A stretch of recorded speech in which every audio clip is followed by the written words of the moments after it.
Gilet ezali kaka signe distinctif. Lelo ko landana na parade ou qui ko annoncer que tomoni ki embouteillage ezali mingi ko uta non seulement balabala ezali muke kasi comportement mingi ya ba kumbi mituka, ba kumbi moto, ba kumbi vélo, ba kumbi chariot, ba ebanso oyo to bengi ba usager de la route bazali ko sala makambo ya mabe nanko, bazali ko bosana nanko mibeko ya balabala oyo ezali na kati ya code de la route. Ndakisa baye oyo to ko interpeller na bato oyo moniawa baye banso oyo bako sala fausse manœuvre, c'est-à-dire akobaluka esika esengelite bako kangama pe ba okene na fourrière. Baye nyonso bako tosa bande na bango te,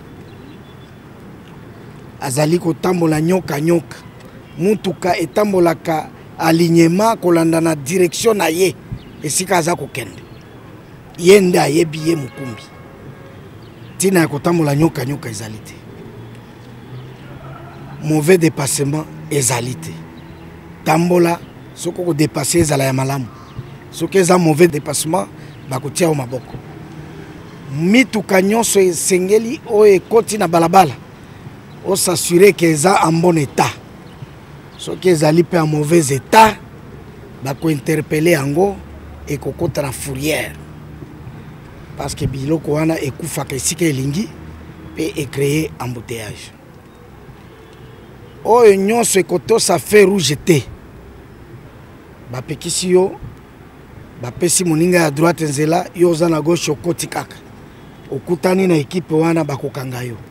Bango baza lisusu na prévention te, bango bazali na répression kotosisa mibeko ya mboka. Tokobakisa na opération oyo bamituka nyonso oyo ekotelema esika stationnement ezali interdit. Mingi mingi ba école oyo ezangi parking, otongi école prévoir parking na yo. O école otie mutuka etelemi na balabala, bato wana pe bako interpeller yo bako kanga yo. Suka ya kokangama oyo spécialité nango ezali ete baza kotambola na ba agent ya DGRAD pona misolo bako futa directement ekota na caisse ya l'État ekokota na banque. Soki yo oponi kosala désordre na nzela, préparer pe poche na yo, ko préparer appel te, ko benga ngai te, ko benga pende ko na yo te, aza général lokolanga, ko benga ete. Yo buka mibeko, préparer pe poche et kende ko futa amande na caisse ya l'État. Au lieu de cibler les entrées où il y a les entrées, pour que bakoye de se rien, bango nyonso place moko kaka wala bafandi kaka.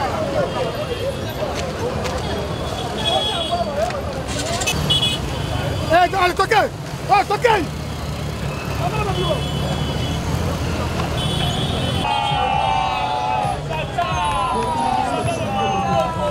La fourrière! Hey, toquez la fourrière!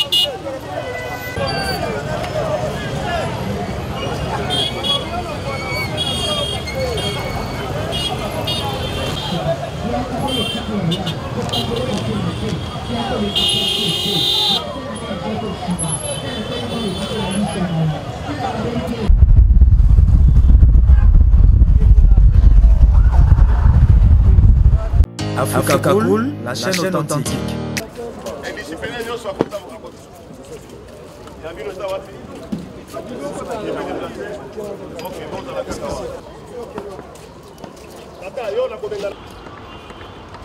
Toye kutwasite, toye kotosisa mibeko, kotosisa mibeko eza na attitude recommandé, eza na mouvement recommandé. Bokozala na bato oyo bayebi ndenge nini peser atelemisaka moto ye akokita akotelemisa akosala sili. Bamosusu bakokita na attitude ya kolakisa ke soki okei tolandi yo sans koloba eza ba attitude. Est-ce que toyokani? Interdiction. Interdiction. Toyokani?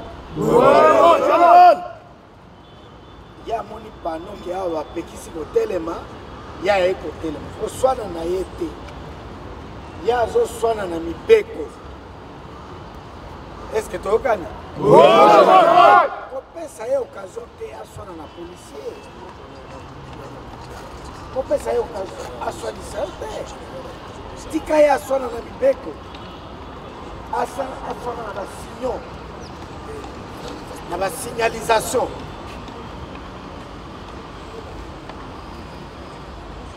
Ya mibale mutuka eza koya na elongi ya mabe oyo babengi mauvais état, yango mpe bokotelemisa yango na discipline. Na chaque équipe tozomixe, il faut tozala kodésigner moto ayebi kotelemisa mpe kopesa injonction. Ce n'est pas tout le monde qui doit le faire. Bamosusu, c'est pour sécuriser attitude na yo. Mokumbi ayebake azali sous contrôle de la police. Okokanga motuka ya mauvais état technique, motuka omoni ke eza elongi kokanga ya conflit te oyinaka moto olobi na okanga motuka na te oke osala bango te. So na kuti osali biloko wana yo nakangi yo oke na ndolo.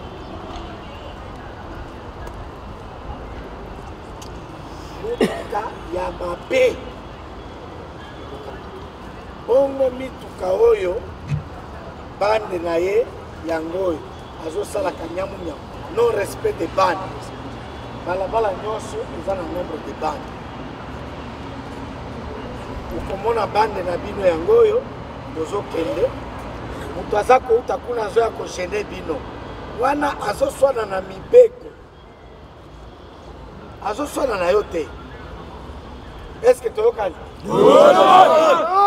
Azoswana na code de la route aye kokuta bino ka nde bozokende kuna na axe na yo libabe nde moto oyo bokutani na ye boye babenga yango nini sens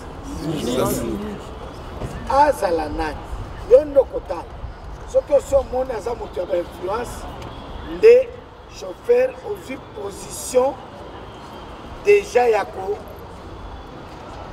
koimmobilize. Donc ba chauffeur na bino il faut bayeba makambo boke kosala. Est-ce que bazoyoka? Ba chauffeur bazali bazala wana kako moza koya yazoya aza koswana na mibeko calmement zwa position ya koimmobilize ostope ye. Soki alingi aluzwanzela mosusu okitisi baagent oyo bakosunga ye atelemi. Atelemi oidentifie otie pembeni oke na ye na fourrière. Sasi bokotelemisa moto mosusu ya ba sans plaque azotambola ezala na moi ezala na moto na bamituka mauvais état wana mingi oyo ezanga bafare wana baclignotant clignotant eza pièce monene na motuka opesi injonction abeta klaxon klaxon ezali te ezali motuka en mauvais ekokende na fourrière mpe il faut koyebisa ye ke eza mpo ozangi clignotant mpo ozangi klaxon mpe moto ya dégérade akokoma manque de klaxon pénalité na ye ezali eza mosala ya kosala bien propre mpona respect na bino loi sur la finance et reconnaître rétrocession na moto asali mosala mpe tosololi na bato ya dégérade bazwaka rétrocession wana na source c'est-à-dire lokola bakotambola na bato ya kitance bakati kuna rétrocession ya par jour mpe etali baye basali mosala wana bazwi yango ezali tracasserie te ezali mibeko ezali loi ya finance ndenge epesa aviseur osali ke biloko wana eza ya fraude efuti douane te esali boye eleki na fraude babengi yo aviseur mibeko epesi yo pourcentage légal eske toyokani ya mituka ya minene ya bachantier te soki eza babise ya transport ndenge emonanaka te omoni yango na voiture bandako tuna tout commence par là babengaka yango identification suspecte faut kosuspecte ye neni voiture wana eza ya ministère nini ça va est-ce que eza ya hôtel de ville hôtel de ville mpe aza na baplaque na ye mais ça doit être pour les agents de l'hôtel de ville et le transport du père personnel oyo komona baketch banini banda kosuspecte soki mpe eza jeep tu peux aussi suspecter ça alakisa yo fait des routes oyo eza koaccompagne plaque na ye est-ce que toyokani moral okay. Il faut cette fois-ci bato ya désordre na balabala yo okei korégule te équipe oyo eza korégule te kuna eza na baninga ya PCR bazali déploye mpona korégule trafic bino boke kotala makambo nauti kotanga awa mpona koreprime mpe kokanga kotia na axe boza nango eza minimum une section c'est pour maîtriser bato oyo baautorité batambolaka na basens contraire koswana te kozongisa ye te kokanga nde est-ce que toyokani omema ye parce que ye nde aza kotia mokonzi na nzela wana ya mabe bomaîtrise chauffeur otiki mokonzi wana aluki chauffeur mosusu aye amemi ye est-ce que toyokani kende koswana bazoswana na mibeko kopermettre koswana te yo kaka mibe koinvente pe te il faut moto ayebana ke abuki mibeko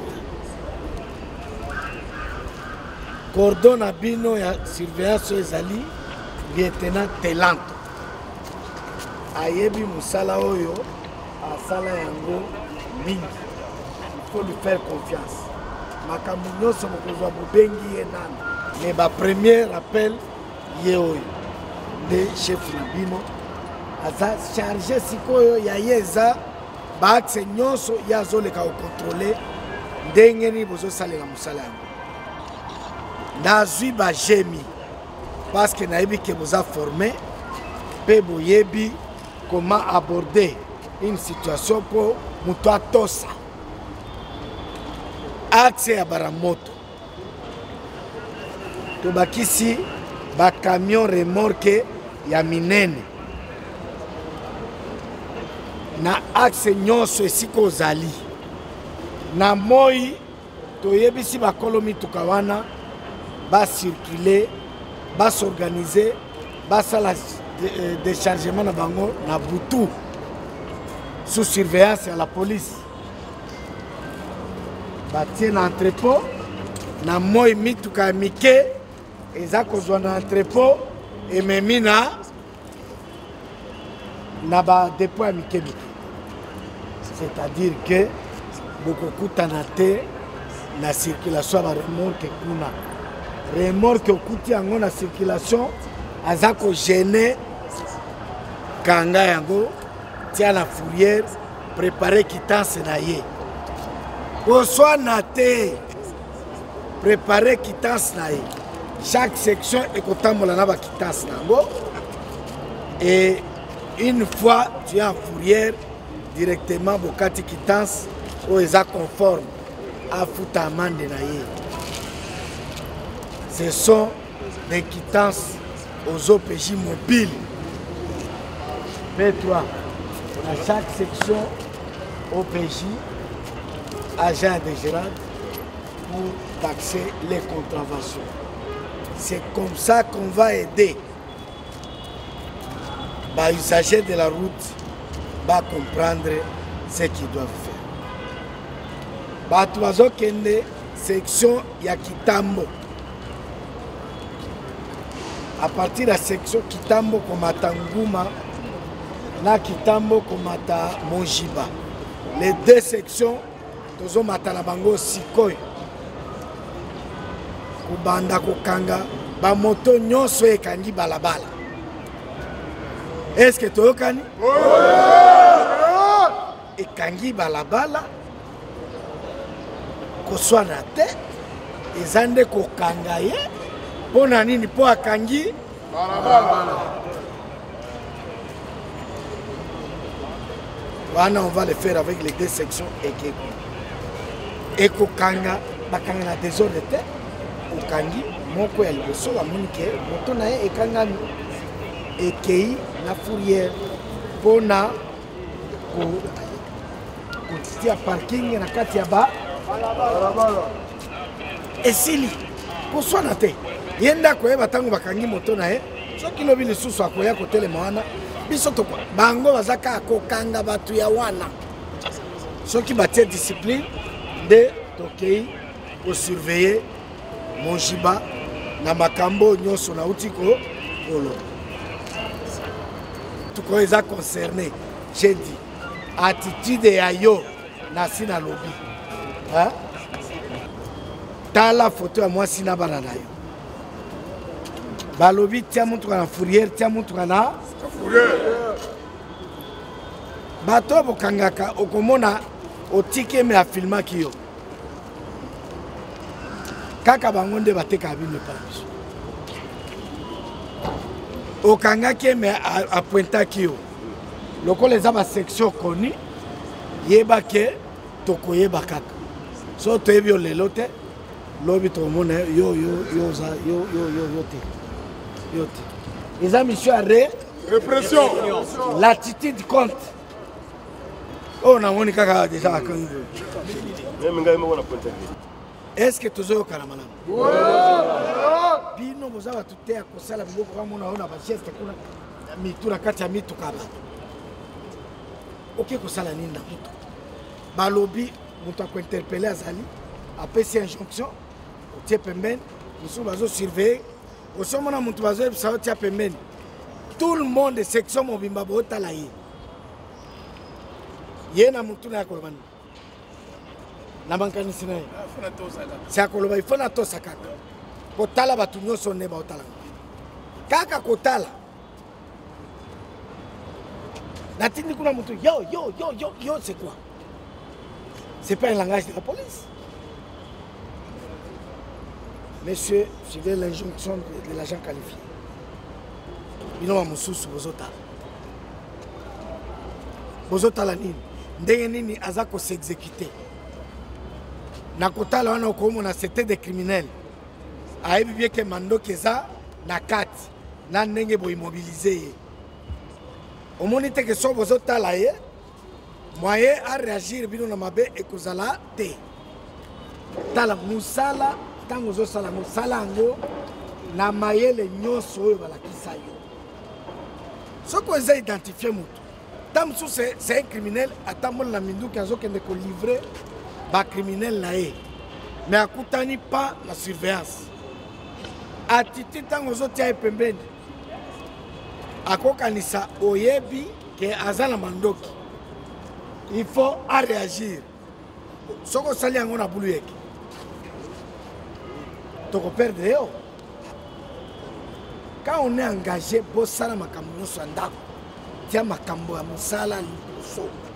tout est possible. C'est pourquoi, même maintenant, il faut que vous soyez armés.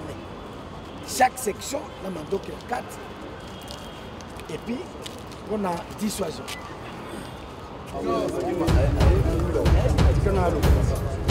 Mon colonel, le respect.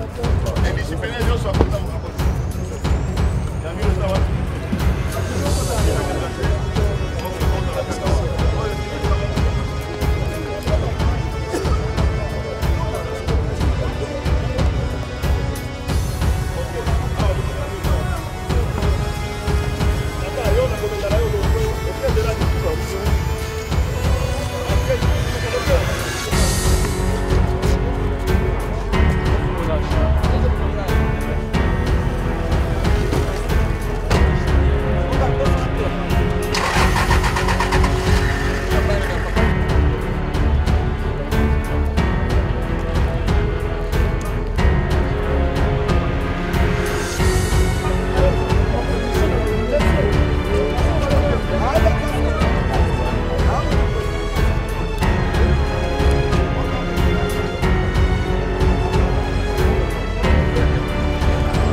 Il n'y a rien de nouveau.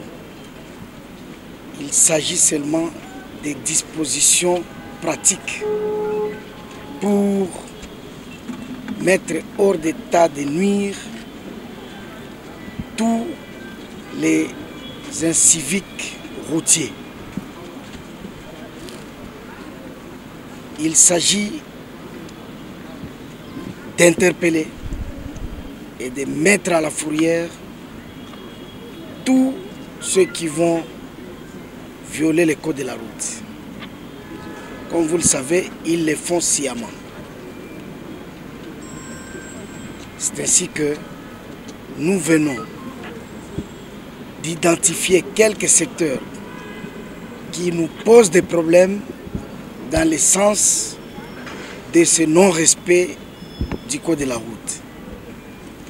Nous avons ces secteurs et nous venons d'y affecter des policiers briefés de n'arrêter que ceux qui vont s'adonner à ces pratiques qui est dessous. 1. Fausse manœuvre, c'est-à-dire tourner là où tu ne dois pas tourner.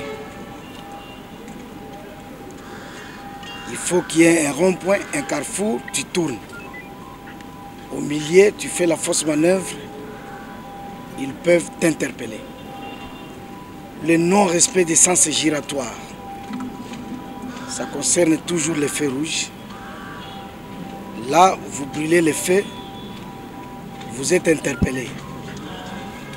Le non-respect des bandes, qui conduit même au sens contraire, au sens unique, vous êtes interpellé.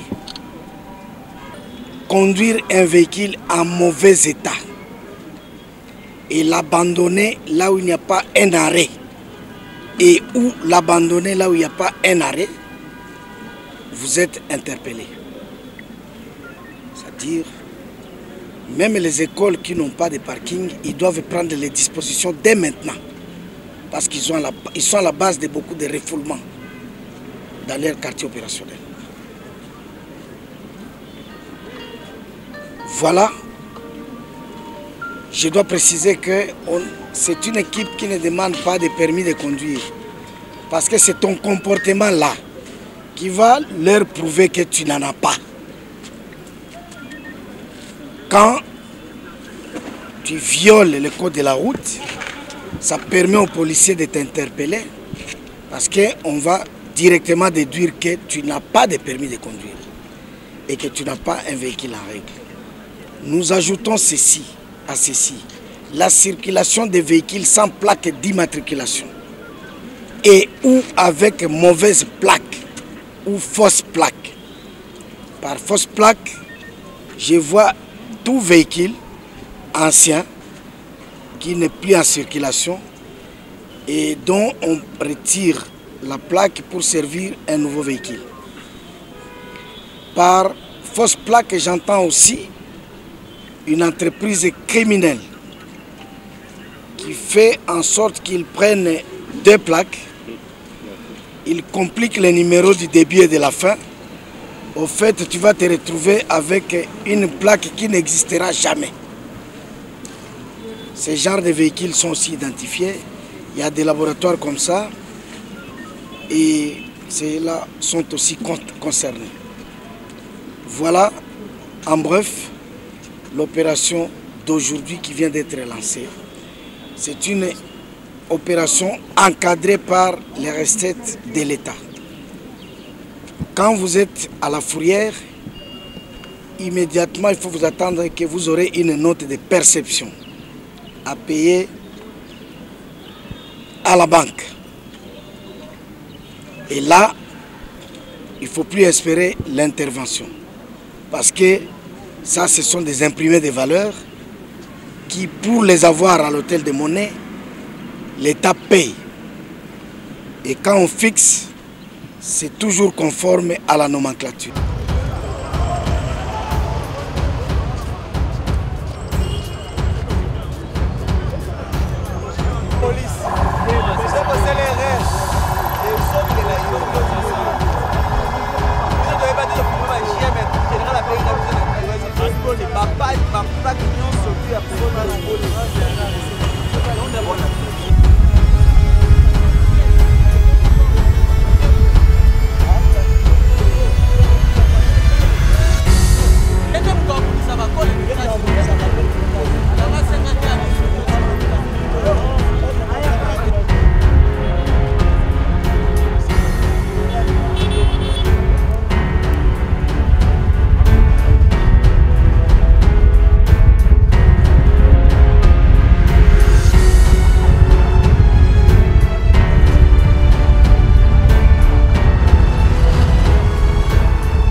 Africa cool, et abena cool, ouais. Africa cool, abena cool, le quoi cool matopi. Après toujours,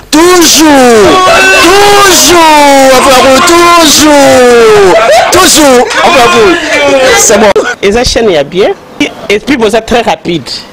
Et ça très rapide, et ça chaîne mon co, bah quoi ça a bien confiance. En tout cas, nous sommes en bateau, nous sommes souscrire bazwa. Donc, et ça vraiment net au balobakake, boka lelo, lamba lelo, lia lelo. Vous voulez le Congo? Pour que le Congo devienne cool, pour suivre les cool analyses, alors revenez et abonnez-vous massivement. Massivement. Alors, beaucoup de gens ils pensent que l'Afrique cool donne l'information en temps réel. Mais je ne crois pas cela. C'est-à-dire l'Afrique cool donne l'information en temps réel et en temps chirurgical. Si tu ne suis pas, tu as la crise cardiaque. Qu'est-ce que tu penses de l'Afrique cool? C'est pépélé.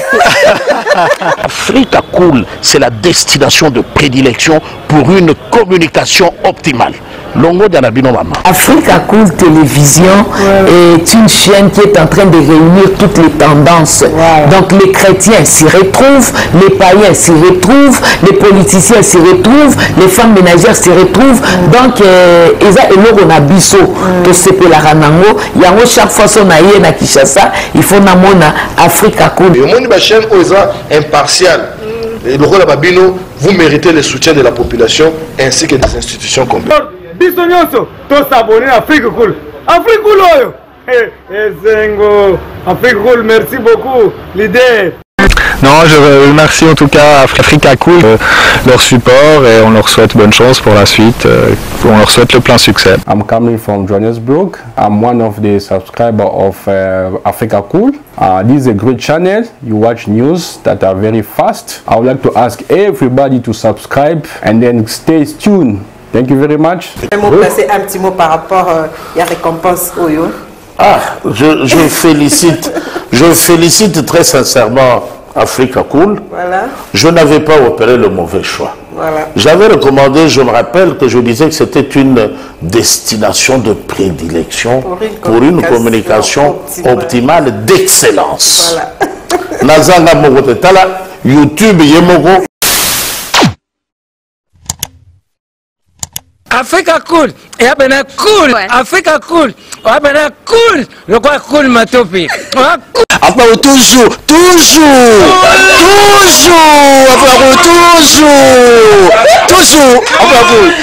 c'est bon. Et ça chaîne est bien, et puis vous êtes très rapide. Et ça très rapide, et ça chaîne moko, bako ça a bien confiance. En tout cas, nazo senga na bato oyo nanu ba souscrire te bazwa. Donc, eza vraiment net oyo balobaka ke boka lelo, lamba lelo, lia lelo. Vous voulez le Congo? Pour que le Congo devienne cool, pour suivre les cool analyses, alors revenez et abonnez-vous massivement. Massivement. Alors beaucoup de gens ils pensent que l'Afrique Cool donne les formations en temps réel. Mais je ne crois pas cela. C'est-à-dire l'Afrique Cool donne l'information en temps réel et en temps chirurgical. Si tu ne suis pas, tu as la crise cardiaque. Qu'est-ce que tu penses de l'Afrique Cool? C'est PPLN. Africa Cool, c'est la destination de prédilection pour une communication optimale. Longo Dianabino Mama. Africa Cool Télévision est une chaîne qui est en train de réunir toutes les tendances. Donc les chrétiens s'y retrouvent, les païens s'y retrouvent, les politiciens s'y retrouvent, les femmes ménagères s'y retrouvent. Donc Eza Eloro na biso to sepela ranango yango chaque fois son aye na Kinshasa il faut na mona Africa Cool. Et moni ba chaîne oza impartial. Et le rôle à Babino, vous méritez le soutien de la population ainsi que des institutions complètes. Bisognoso, tous s'abonner à Afrique Cool. Afrique Cool, Zengo, Afrique Cool, merci beaucoup, l'idée. Non, je remercie en tout cas Africa Cool leur support et on leur souhaite bonne chance pour la suite. On leur souhaite le plein succès. I'm coming from Johannesburg. I'm one of the subscribers of Africa Cool. This is a great channel. You watch news that are very fast. I would like to ask everybody to subscribe and then stay tuned. Thank you very much. Placer un petit mot par rapport à la récompense Oyo. Je félicite très sincèrement Africa Cool. Voilà. Je n'avais pas opéré le mauvais choix. Voilà. J'avais recommandé, je me rappelle que je disais que c'était une destination de prédilection pour une communication optimale d'excellence. Voilà. Nazanga Mogotala, YouTube Yemogo à reconnaître que Naponaki Mabete. Au moins, il choix to salaka, ba réflexion to salaka.